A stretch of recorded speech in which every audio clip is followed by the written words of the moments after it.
warahmatullahi wabarakatuh. Waalaikumsalam warahmatullahi wabarakatuh.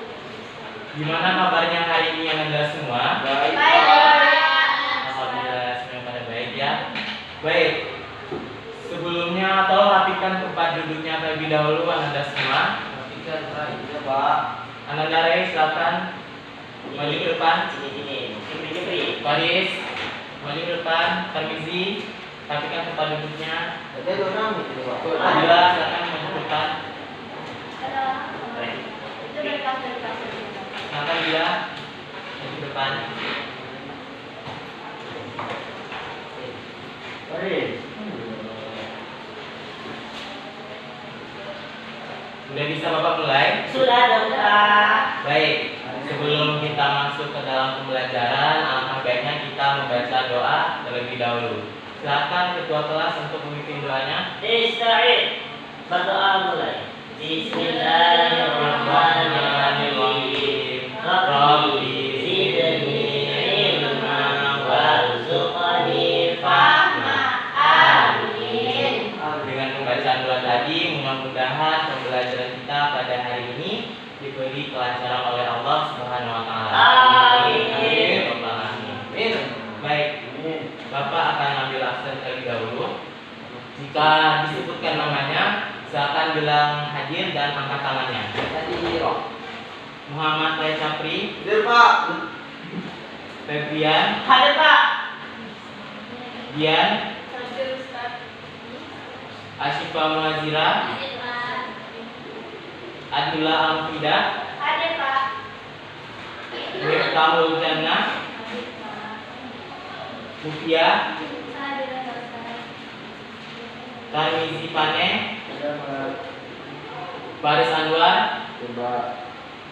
Alhamdulillah semuanya pada hadir ya pada hari ini. Baik. Pada hari sebelumnya atau minggu sebelumnya kita sudah mempelajari tentang apa? Ada yang tahu? Jujur Tentang dan amanah. amanah dan Jujur.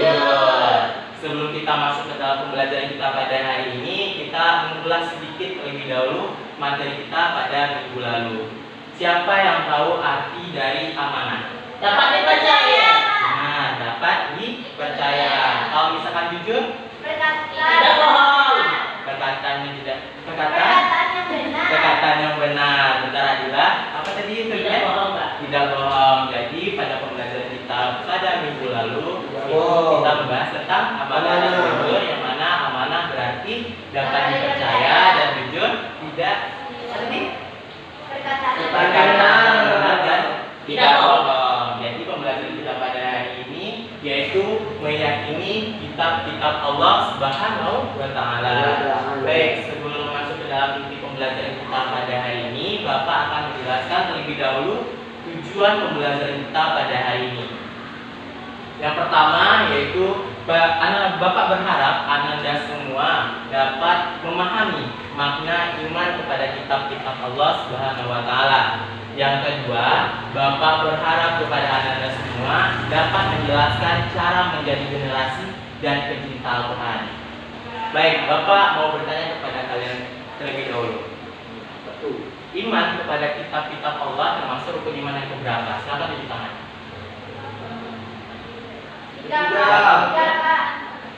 Keempat, ketiga. Jadi iman kepada kitab Allah itu termasuk rukun iman yang ketiga. Ketiga ya Bu ya. Baik. Bapak bertanya lagi nih. Kenapa Allah menurunkan kitab-kitabnya kepada umat manusia? Ada yang tahu? Sebagai petunjuk. Silakan. Ananda Febrian. Sebagai petunjuk, ada yang lain? Pedoman hidup. Ada yang lain? Sebagai tujuan. Benar. Apa yang dibilang sama Ananda semua tadi benar, bahwa Allah menurunkan kitab-kitabnya kepada umat manusia untuk menjadi pedoman dan petunjuk bagi umat manusia dalam menjalankan kehidupannya di dunia maupun di akhirat. Baik, Bapak akan menjelaskan materi tentang pengertian iman kepada kitab-kitab Allah terlebih dahulu. Yang pertama, Bapak akan menjelaskan iman terlebih dahulu. Iman secara bahasa berarti pengakuan yang melahirkan sikap menerima dan tunduk.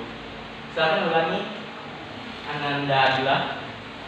Iman secara bahasa berarti pengakuan yang melahirkan sikap menerima dan tunduk. Selanjutnya, iman secara istilah. Iman berarti membenarkan dengan hati, mengikrarkan dengan lisan, dan membuktikan dengan perbuatan. Jadi, seseorang dapat dikatakan beriman apabila hatinya menerima dan meyakini bahwa keberadaan Allah, mengikrarkannya dengan membaca 2 kalimat syahadat dan mengamalkannya dalam kehidupan sehari-hari. Selanjutnya, pengertian iman kepada kitab-kitab Allah. Iman kepada kitab-kitab Allah adalah membenarkan bahwa Allah Subhanahu wa taala mempunyai kitab yang diturunkan kepada nabi dan para rasulnya, yang mana kitab-kitab itu merupakan kalam Allah yang berfungsi sebagai cahaya dan petunjuk bagi umat manusia. Jadi semua kandungannya merupakan kebenaran yang wajib diikuti dan dilaksanakan. Ada yang bisa mengulanginya? Nah, silakan Ananda Dian.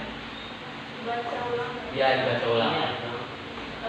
Pengertian iman kepada kitab-kitab Allah adalah membenarkan bahwa Allah mempunyai kitab-kitab yang diturunkan kepada para rasulnya. Kitab-kitab itu merupakan kalam Allah yang berfungsi sebagai cahaya dan petunjuk bagi manusia. Semua kandungannya merupakan kebenaran yang wajib diikuti dan dilaksanakan. Baik, terima kasih Ananda Dian. Selanjutnya itu setiap muslim wajib beriman kepada semua kitab yang Allah turunkan kepada para rasulnya, baik secara ijmali global dan tafsiri dan perinci. Yang pertama, Bapak akan menjelaskan tentang iman secara ijmali. Iman secara ijmali artinya meyakini bahwa Allah Subhanahu wa taala telah menurunkan kitab-kitab kepada para rasulnya tanpa harus mengetahui nama kitab dan rasul penerimanya. Ada yang bisa mengulangi? Silakan Ananda Reng. Iman secara iman artinya meyakini bahwa Allah Subhanahu wa taala telah menurunkan kitab-kitab kepada para rasulnya tanpa harus mengetahui nama kitab dan rasul penerima. Baik, terima kasih Ananda Reng. Yang kedua, Bapak akan menjelaskan tentang iman secara tafsiri atau terperinci. Iman secara tafsiri adalah mengimani penjelasan Al-Quran dan hadis yang menyebutkan kitab-kitab Allah Subhanahu wa taala secara terperinci seperti namanya, nama rasul penerimanya, dan lain sebagainya. Jadi dengan demikian seorang muslim wajib beriman kepada semua kitab yang diturunkan oleh Allah Subhanahu wa taala, baik itu kitab Al-Quran yang diturunkan kepada Nabi Muhammad maupun kitab-kitab yang diturunkan kepada nabi dan rasul terdahulu. Baik, selanjutnya Bapak akan menjelaskan tentang apa saja kitab-kitab Allah. Kitab-kitab Allah itu ada 4. Yang pertama yaitu kitab Taurat, yang kedua yaitu kitab Zabur, yang ketiga yaitu kitab Injil, yang keempat yaitu kitab Al-Quran. Ada yang tahu nama nabi penerima dari kitab-kitab tersebut? Silakan Ananda Reng. Kitab Taurat terlebih dahulu. Taurat dari Musa, Benar. Zabur Daud, Benar. Injil dari Isa, Al-Quran dari Muhammad. Benar apa yang dibilang Ananda Reng tadi? Benar. Tepuk tangan kepada Ananda Reng. Keren. Baik, Bapak akan menjelaskan yang terlebih dahulu yaitu kitab Taurat. Kitab Taurat adalah kitab yang diturunkan Allah Subhanahu wa taala kepada Nabi Musa alaihi salam, yang mana kitab Taurat ini diturunkan sebagai pedoman bagi Bani Israel yang kemudian disebut sebagai bangsa Yahudi.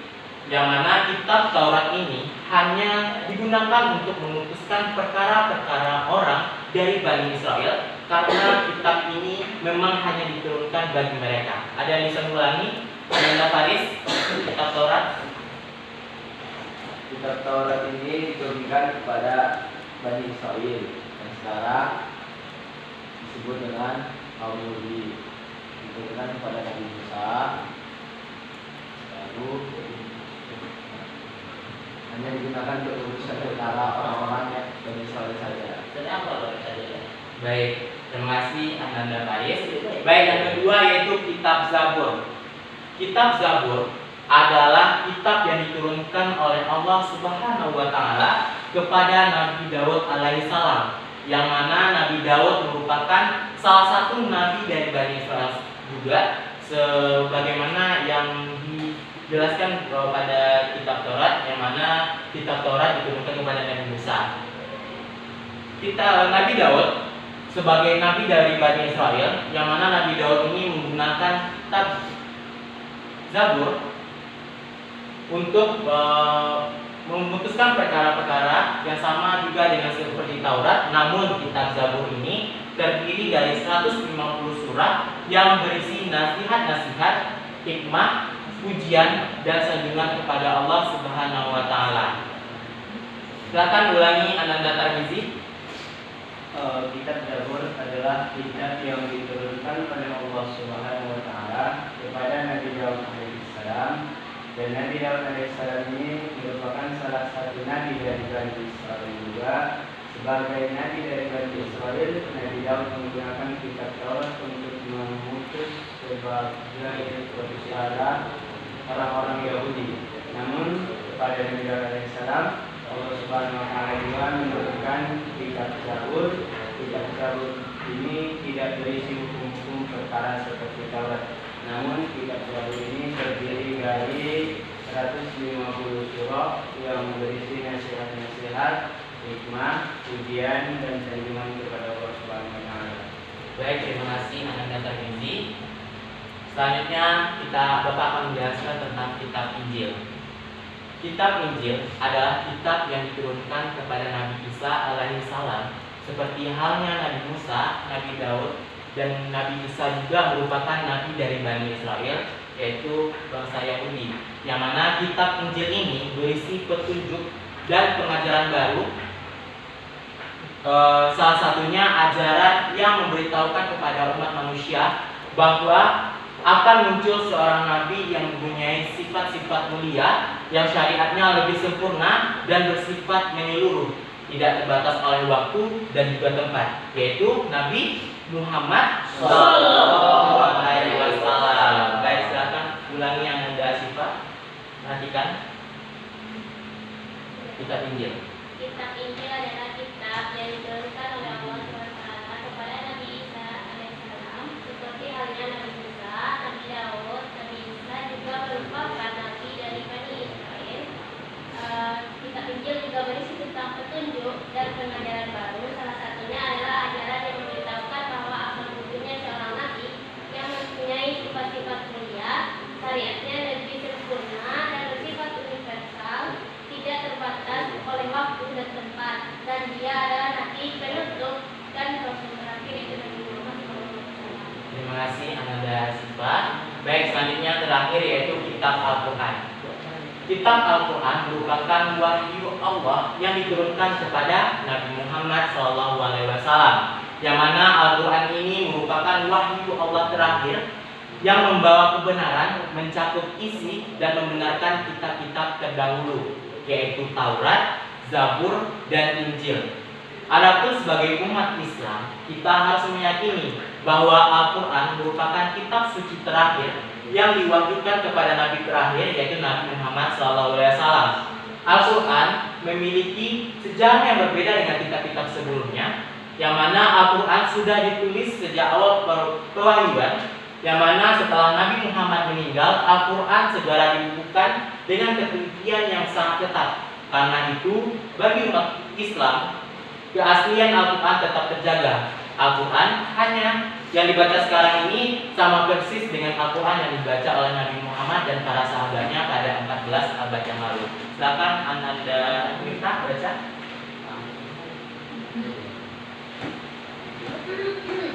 Kitab Al-Quran merupakan wahyu Allah yang diturunkan kepada Nabi Muhammad SAW. Al-Quran merupakan wahyu Allah terakhir yang membawa kebenaran, mencakup isi dan membenarkan kitab sebelumnya, yakni Taurat, Zabur, dan Injil. Adapun sebagai umat Islam, kita harus meyakini bahwa Al-Quran merupakan kitab suci terakhir yang diwahyukan kepada Nabi terakhir, yakni Nabi Muhammad SAW. Al-Quran memiliki sejarah yang berbeda dengan kitab-kitab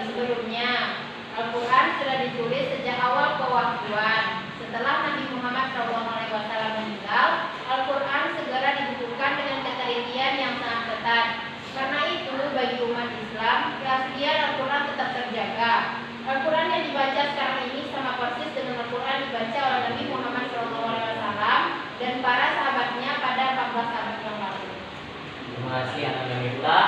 Selanjutnya Bapak akan menjelaskan tentang menjadi generasi dan pecinta Al-Quran. Jadi, bukti keimanan terhadap Al-Quran dapat dilihat dari kecintaan seseorang tersebut terhadap Al-Quran, yang mana pada masa Nabi Muhammad SAW, sahabat-sahabat Nabi adalah orang yang sangat mencintai Al-Quran. Setiap mendapatkan ayat dari Nabi Muhammad, para sahabatnya banyak meluangkan waktu untuk menghafal, memahami, dan merenungi serta mengamalkan isi kandungannya. Jadi, dalam membaca adalah tangga pertama dalam mencintai Al-Quran. Agar mampu menuju tangga Al-Quran tersebut, kalian harus bisa membaca Al-Quran dengan baik. Selanjutnya, setelah mampu membaca, tangga berikutnya adalah memahami arti Al-Quran. Jadi, dalam memahami arti dapat dilakukan dengan cara membaca terjemah Al-Quran serta mengikuti majelis-majelis kajian Al-Quran. Setelah memahami artinya, tahapan berikutnya adalah menadaburinya, yaitu merenungkan maknanya dan membangun kesadaran dalam diri agar terdorong untuk mengamalkannya dalam kehidupan sehari-hari. Di sini Bapak mempunyai contoh penerapannya dalam iman kepada kita Allah, yaitu yang pertama yaitu kejujuran, yang kedua yaitu saling menolong, dan yang ketiga saling menghormati. Ada pertanyaan? Tidak. Tidak. Baik, di sini Bapak mempunyai sebuah LKPD. Bapak membagi anak-anak Bapak semuanya menjadi dua kelompok. Kelompok pertama dari anak Bapak yang laki yang membahas tentang kitab Taurat dan kitab Zabur. Yang kedua yaitu kelompok kedua anak-anak Bapak yang perempuan membahas tentang kitab Injil dan kitab Al-Quran. Baik, silakan kerjakan KKPD-nya secara diskusi ya teman-teman, Anda semuanya. Iya Bapak. Apa ya?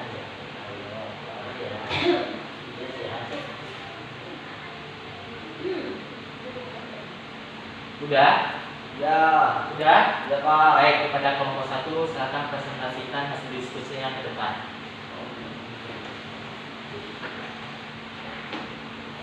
Jadi, Anda. Oke, baik, terima kasih Pak. Oke, jadi kami dari kelompok 1 yang membahas tentang Taurat dan Zabur.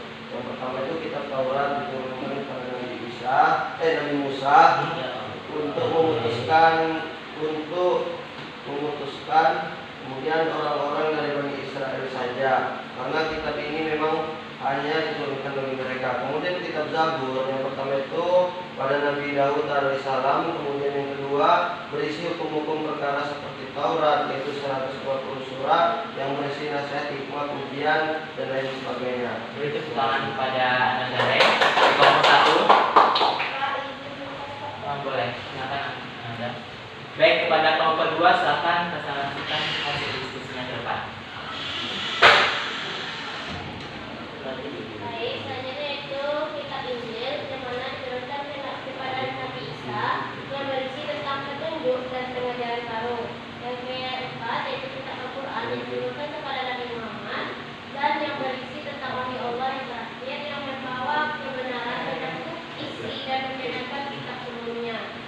Baik, terima kasih kepada Ananda Asifah dari kelompok 2. Silakan beri tepuk tangan kepada kelompok 2. Baik, karena waktu kita tinggal sedikit lagi, siapa yang dapat menyimpulkan pembelajaran kita pada hari ini tentang iman kepada kitab Allah?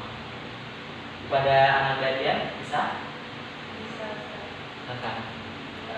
Kesimpulan kita pada pelajaran kali ini yaitu mengenai tentang kitab-kitab Allah, yang mana kitab Allah yang wajib diimani ada 4: kitab Taurat, Zabur, Injil, dan Al-Quran yang diturunkan oleh Allah kepada kaum Ada para? Nabi.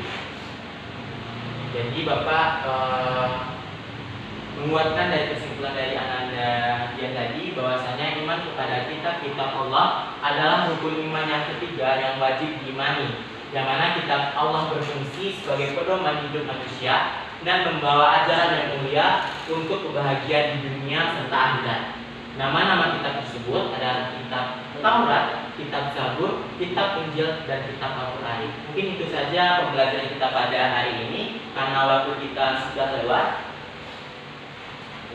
Bapak akhiri. Assalamualaikum warahmatullahi wabarakatuh. Waalaikumsalam.